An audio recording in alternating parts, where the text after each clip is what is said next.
बिस्मिल्लाहिर्रहमानिर्रहीम। मौज़े सामीन इकराम, आज का जो हमारा मौजू है, जो उन्वान है वो अस्थमा के बारे में है। मेरा नाम doctor Abdul Aziz, general family physician, incharge hepatitis control programme.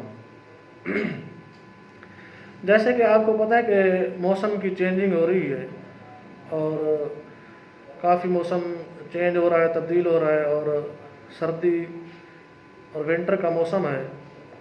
तो इसमें फ्लू, कोल्ड और एलर्जिक, अस्थमा, दमा वगैरह और कोरोना के मरीज़ भी काफ़ी तादाद में जो है वो हो रहे हैं। तो इसमें विंटर के हवाले से कौन सी आपने एहतियाती तदाबीर जो है करनी है।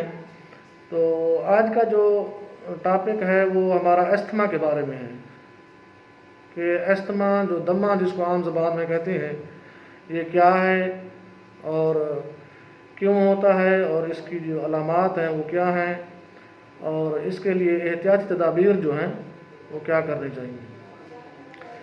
तो अस्थमा जो है ये एक क्रोनिक इन्फ्लेमेटरी डिज़ार्डर है जो एयरवेज का, जो हमारे सांस का नालियों का निज़ाम है, उसमें सूजन हो जाती है और उसमें रुकावट हो जाती है। एलर्जेंस के ज़रिए से होती है, जो पोलन्स के ज़रिए से होती है, और हमारे जो सांस की नाली का जो निज़ाम है वो तंग हो जाता है और उसमें स्पैज़म वगैरह बन जाते हैं या रेस्ट्रिक्शन हो जाती है। तो ये एक फेफड़ों की बीमारी है।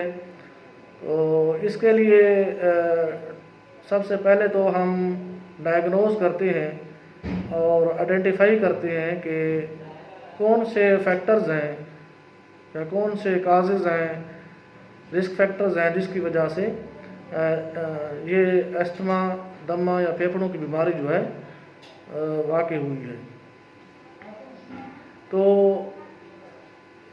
इसमें सबसे पहले जो काजेज़ हैं, इसकी जो फैक्टर्स हैं जो जिसकी वजह से ये होता है, एक तो एलर्जेंस होते हैं, पोलन्स होते हैं, और कुछ जेनेटिक फैक्टर्स होते हैं और कुछ इनहेरिटेड फैक्टर्स होते हैं, डाइज हैं, केमिकल्स वगैरह हैं। तो उनकी वजह से है ये फेफड़े की बीमारी, अस्थमा जिसको कहते हैं, ये होती है। अब इसकी सिम्टम्स में जो पेशेंट होता है उसको कफ होती है, खांसी होती है और शॉर्टनेस ऑफ ब्रेथ होती है और डिफ़िकल्टी ब्रीदिंग होती है, मुश्किल से सांस लेता है, खांसी होती है, और इसके अलावा जो है डिफ़िकल्टी ब्रीदिंग, डिस्निया, टेकिकार्डिया और छाती में दर्द वगैरह होता है और नब्ज़ की रफ्तार भी तेज़ हो जाती है। तो इस तरह की अलामात जो है इस बीमारी में होती हैं। तो इसमें आजकल सबसे ज़्यादा चूँकि मौसम की चेंजिंग है तो उसमें ये बीमारी जो है अस्थमा, दमा हो गया, या एक और बीमारी होती है COPD, तो वो इससे ज़्यादा पेचीदा बीमारी है, और एलर्जेंस वगैरह हो गए, और सीजनल जो मौसमी एलर्जी होती है वो हो गई, कोल्ड और फ्लू। तो ये आजकल जो है पेशेंट्स मरीज़ों में ज़्यादा हो रही हैं। तो इसका जो है एहतियाती तदाबीर और इसकी जो ट्रीटमेंट है, तो डॉक्टर से अर्जेंट कंसल्ट करना चाहिए। अगर इस तरह की अलामात आपको ज़ाहिर हों तो हॉस्पिटलाइजेशन की जो ज़रूरत है वो बहुत ज़रूरी है। वहाँ जाके डॉक्टर्स को चेकअप करवाएं, और ताकि आप जो इसके इरिटेंट्स हैं या इसके जो फैक्टर्स हैं, काजेज़ हैं, उसके मुताबिक जो इसका इलाज हो सके। तो इसमें हर साल जो है तकरीबन 2,50,000 जो लोग हैं, हर साल पूरी दुनिया में जो है डेथ हो जाती है, मर जाते हैं इस बीमारी की वजह से। तो बाकी जो हमारे माशरे में पोल्यूशन है वो इसका जो है सबसे सबसे ज़्यादा फैक्टर जो है पोल्यूशन का है, आलूदगी का है। आलूदगी की वजह से जो है ये अस्थमा, फेफड़े की बीमारी जो है ज़्यादा होती है, और दिल की बीमारियां, और इसके अलावा जो है ये बीमारियां जो हैं ज़्यादा होती हैं। तो हम अपने इर्द गिर्द के माहौल को जो है हमें साफ़ रखना होगा, और पोल्यूशन, आलूदगी को जो है कम करना होगा।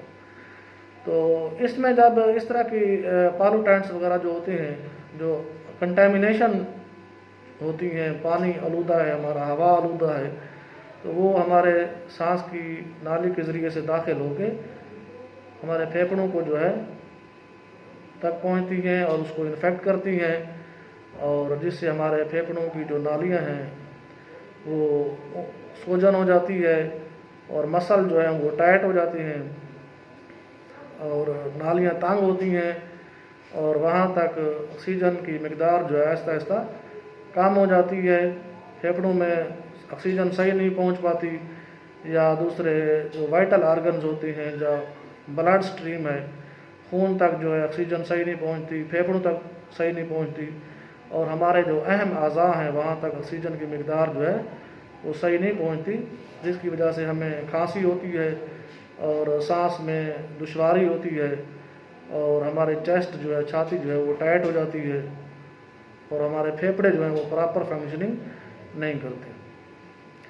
तो इसमें जो कार्बन डाइऑक्साइड ज़्यादातर जो हमारे इर्द गिर्द जो जहरीली गैस है, कार्बन डाइऑक्साइड को जो है हमें एक्सपेल करना चाहिए, दूर करना चाहिए।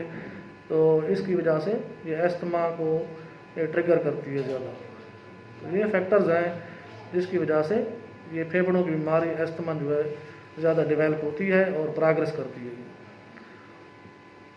इसके अलावा एक होता है एलर्जिक, एलर्जी की वजह से ये बीमारी होती है, और एक नॉन एलर्जिक होती है।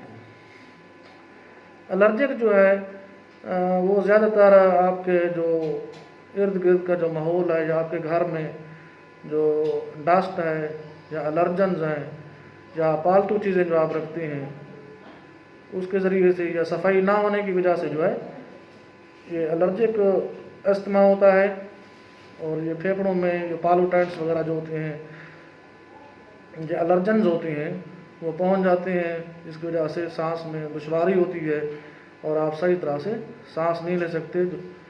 और बाकी जो नॉन एलर्जिक है वो आपकी इंडस्ट्री जो है, इंडस्ट्रियलाइज जो एरिया होता है, जहाँ सनतें ज़्यादा होती हैं, उनके धुएँ के ज़रिए से वो नॉन एलर्जिक अस्थमा होता है। अब इसमें ये तो इनका अस्थमा हो गया और उसकी काजेज़ हो गई, और उसके जो है रिस्क फैक्टर जो है कौन से हैं ये आगे पढ़ेंगे, और इसमें क़ुव्वत मदाफ़ियत का निज़ाम जो है कैसे कमज़ोर होता है उसको भी हम स्टडी करेंगे।